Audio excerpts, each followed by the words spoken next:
That's the best part of this. Anyway, one thing, guys, I'll say too. I said the other day about putting it up on bricks might be easier. You see my posture right now, and that's because of the stool height.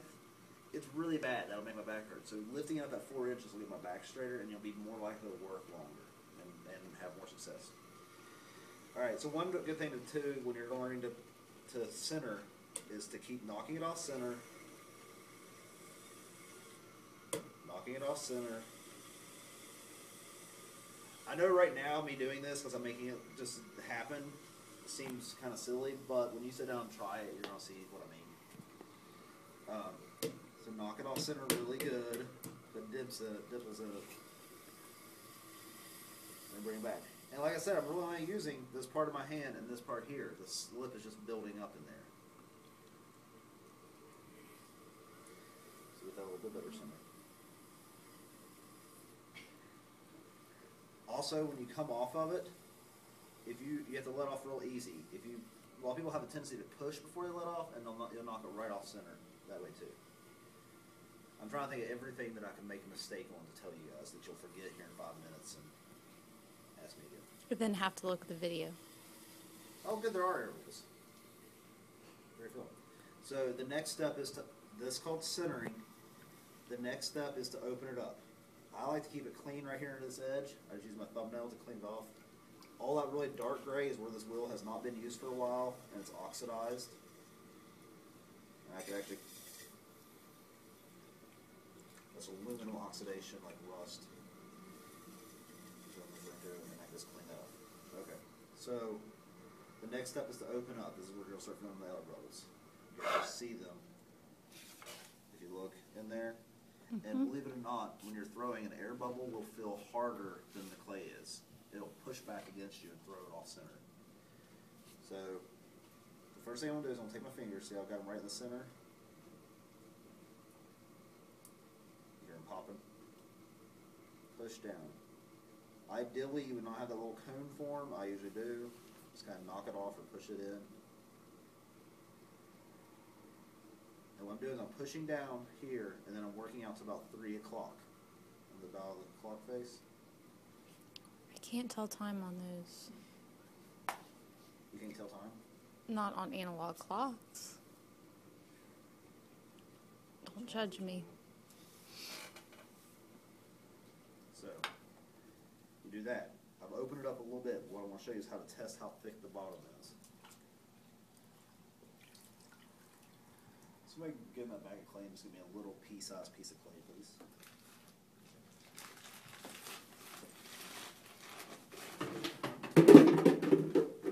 This is my towel. So this is where the towel comes in handy. Something more about it. This towel comes in handy because you can wipe your hands off on it. The needle tool. Yay! If I do this and poke through it, you can, but it's a little hard to tell that. Your finger might slide them down. What is a good trick is take a little bit of a dry piece of clay, slide it up on there, and that shows you. See how thick that is? A little bit better than 1/4 of an inch. That's a good thickness because by the time I'm done, it's going to get a little bit thinner. So, that's good. What I want to do now is pull back. This is where you can, if you want to, and you can actually do when you're opening too, start using your sponge. The sponge will act like a buffer, keep you from pressing too hard in one spot and not hard enough in another.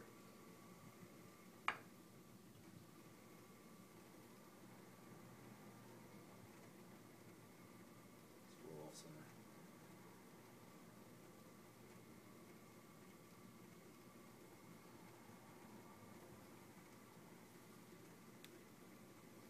I want you to open it up. I don't know why I did that. Basically, a radius of 4 fingers wide. Okay, that'll make a nice wide thing. And like I said, this is just the first thing is just to learn how to do all these basic steps. So the other ones you're not struggling with learning that while learning more advanced forms. The wall's still kind of thick right now. That's fine.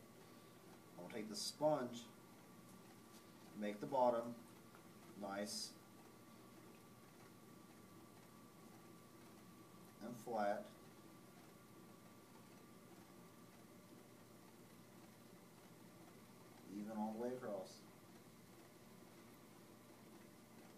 Also notice the wheel speed.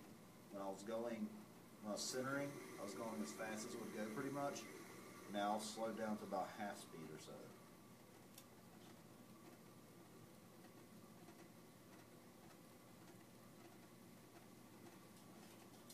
Does anybody know what these are called? Being metal or wood? Ben, you've had ceramics enough times from other schools. Don't call me out. Of course I'm going to call you Rib. Rib. These are called ribs. I don't know why they're called ribs, they're just called ribs.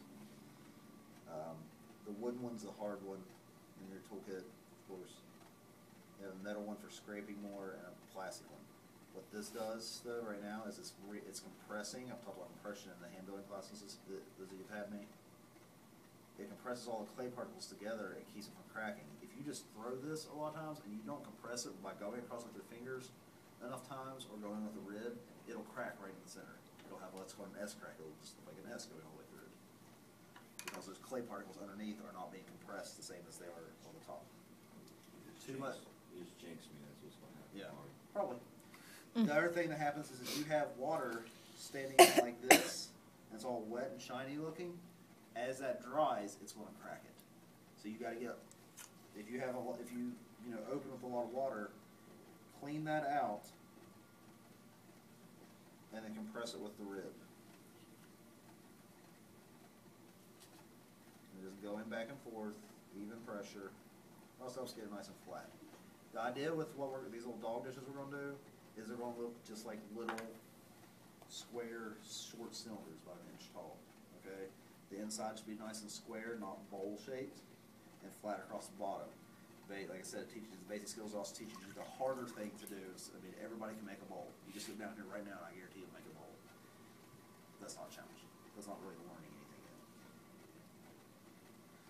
Okay, so you can see there's a little undercut forming under here. If that's not there, again, take your finger and clean. Sometimes, and I'll try to do it with the next one, I'll have like a really nice looking curve under it, but it's nothing you can grab a hold of. So I'm gonna wet my fingers a little bit. I just wet the tip of my fingers. And what I'm doing here, notice my elbows down against my hips again. And I just push straight into the side, grabbing a little ball of clay forming right in here. As you're here. And I draw that up. You really should be able to do this in 2 passes, maybe 3 when you're learning. That's all you got, that's all it is, okay? Now, you can see where I had my fingers wet in there and everything, it's rough, and right here's rough. So I'll take the sponge like this, over top and make that nice and soft. Soft edges, if this was a bowl, would keep a spoon or something from chipping it. If it's a cup, it's nicer to drink out of something with a rounded edge than a sharp edge. I would also go back in here, take out any slip that formed. So there's not any water in there standing to crack it. And then this is a clay knife, or wooden knife, whatever people refer to them as. This tool. A shiv. Shiv. See, this is that curve I'm talking about. If I started to cut that with a wire, it would actually raise up quite a bit. So I'm just going to take that, get underneath of it, and make a little groove. That also gives a place if it was glazed for the glaze to stop, and it won't run to the foot. It sticks to the cone shelf, and just a nice finished look. Then what we'll do is take this knife, and we'll point it back at myself a little bit. So that's like a 45-degree angle under there. And real slowly let that scrape off and get under it. You see how that has that nice undercut under it now? Refer to it as undercut. Get rid of that. I'll show you guys. See, that's how thick it was when I started. By the time I was done ribbing across it and everything, it lost about 1/3 of it. Okay, so don't make it too thin, because going under it with the wire is also going to make it lose a little bit. If you put a hole in it, all it takes is just kind of blending it back together with your tool or with your finger.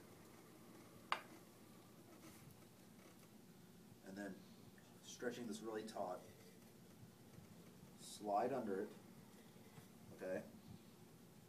And clean off. Be careful on these wires, you guys, but as the semester goes on, they get worn. The cable will break and you'll get a really blunt little wire that will stick you in the finger and hurt like the dickens. And then for these, pick them up like this. Doesn't matter if they distort a little bit. Lay them on there. It's a little right. If it goes a little oval, go 90 degrees away from it. You kind of do that, and it'll pop back into shape. See, the idea here is to get that done and get it off the wheel without distorting it too much. Dry hands, clean your hands off, towel them, pick it up. You see how it lost that thickness of clay off the bottom, so that's why you don't want to go too far. Okay, I'm gonna do another one. Is there any questions on